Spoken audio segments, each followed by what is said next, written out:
Hi, my name is Desak, Nyoman, Savitri, Indiraswari, Devi. I'll be giving a speech on how to integrate climate change goals to the developing economies with the title of the Preventable Dystopian Future. Can you imagine a world that experiences waves and waves of famine because of drought? Or can you imagine a world that has no polar bears in it?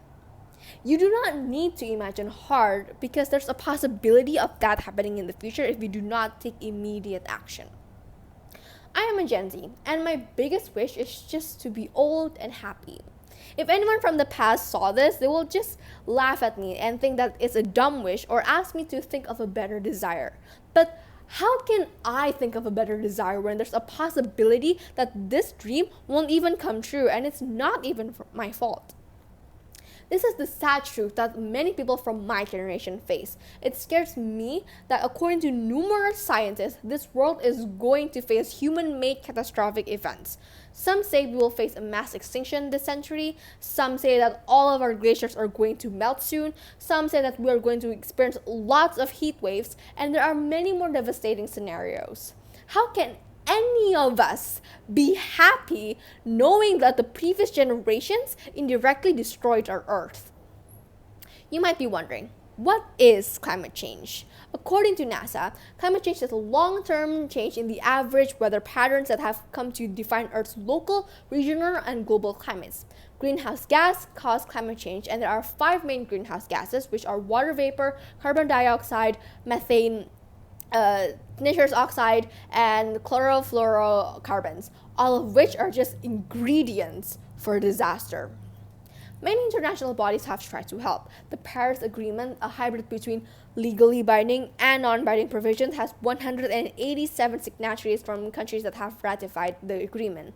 It is within the United Nations Framework Convention on Climate Change, or the UNFCCC, and its goal is to keep the increase in the global average temperature well below 2 degrees Celsius. Under this agreement, each country must plan and regularly report on the contribution to mitigate climate change. Besides the UNFCCC, there's also the Intergovernmental Panel on Climate Change, or the IPCC, that was created by the World Meteorological Organization and by the United Nations Environment Program, or UNEP, to provide a source of scientific information on climate change. Also, in the year of 2019, the United Nations Secretary General Antonio Guterres gathered world leaders, private sector, and civil society to the 2019 Climate Action Summit to increase actions to combat climate change. One might think that climate change is a myth, or it's not going to happen anytime soon. But that is so wrong on so many levels. Climate change is not something that's happening in the near future. It's happening right now as we speak. From an environmental standpoint, there are many negative side impacts, like the rapidly melting glaciers and ice caps. Many animals are struggling because of the habitat loss. Sea levels are rising, and there are so many more. And keep in mind that this is only looking at this issue from the environmental standpoint. So there are many negative impacts. Of course, there are ways to halt climate change before the damages becomes irreversible. One of them is to use and generate renewable energy sources, but that's easier said than done. It is super costly for businesses and countries to do. They want to profit, and it's not even a choice for the developing countries that cannot even provide social welfare or equity to their own people. These developing countries would rather put their money someplace else, like normally towards other sectors that can bring them economic growth. There's no denying that none of us wants climate change to worsen. Even when a country doesn't sign the Paris Agreement, that does not indicate that they do not care about our future. It's probably because they don't have enough funds, or that they care more about the economy. But what if I tell you that by taking actions to combat climate change, it can actually become beneficial to the economy? According to the United Nations Development Program, or UNDP, the annual average economic losses from climate-related disasters are in the hundreds of billions of dollars. And if we take bold actions to stop climate change, it could actually trigger $26 trillion US dollars in economic benefits by the year of 2030. Not to mention, it will also create lots of new job opportunities. So as you can see from the data, I can safely conclude that by integrating climate change goals, it's going to boost a country's economy. Now, when people think about integrating climate change goals in a country, they think of Iceland or any other developed nations that uses a lot of renewable energy sources. This is ideal, but a lot of eco-friendly options have a very expensive upfront cost. So do not worry, I have 3 ways that a developing country with a developing economy can still contribute and take their part in helping to stop climate change. The first one is to make the country think that integrating climate change goals is like an investment.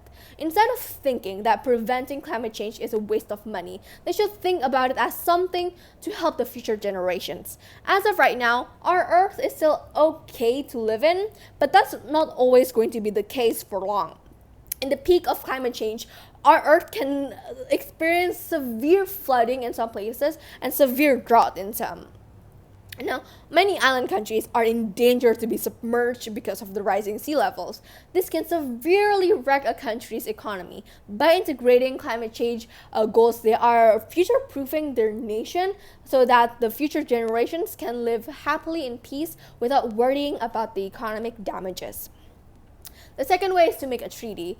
When talking about climate change, just because a country produces a lot more greenhouse gas than the other does not mean that we are going to leave all of the responsibility to them.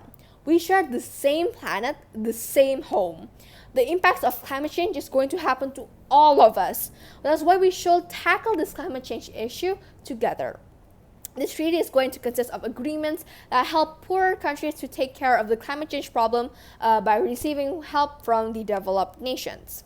Lastly, countries like Yemen that are war-stricken or is having a famine definitely do not have an agenda for integrating climate change goals, but they still can help. There's not one way to reduce global gas emissions. By not wasting any food, we are already helping the earth because food production is responsible for 1/4 of the world's greenhouse gas emissions. Besides that, we can be more energy efficient by always remembering to turn off the lights that are not used, planting some more trees, recycling old products, using public transportation, and many more. All the government needs to do is to promote this lifestyle. It is still not too late to change. We can combat this issue together for our better future. My name is Desak, Nyoman, Savitri, Indiraswari, Devi. Thank you for listening.